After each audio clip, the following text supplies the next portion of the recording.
Hi! Magandang araw sa inyo mga Rockefellers. I'm here now sa Bukidnon, sa Del Monte Plantation here, CDO. And this is such a beautiful place. Sobrang ganda dito. At kung nagtataka kayo kung ano nasa likod ko, ito ay mga pinya. Yan. Yan ang pinya na ginagamit at nilalagay sa mga Del Monte cans nyo, mga pineapples at pineapple juices. Yan, napakaganda. Diba? Ang ganda dito. Kita bundok. Hindi ko alam kung anong bundok yan. Pero, balak ko akitin yan. So, welcome guys to CDO. I hope you're enjoying a Holy Week. At sana nakakapag-pray kayo na maayos with your family. Sana nakakapag-spend time with your family. I'm spending mine with my family dito sa CDO. At ngayon dito kami sa Bukidnon. In-enjoy namin yung view.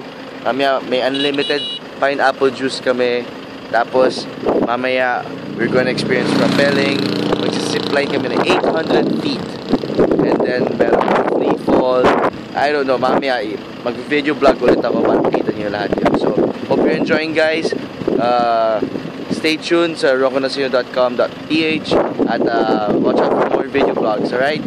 Ayan si Daddy nagka-picture now. Hello! Kaway ka di!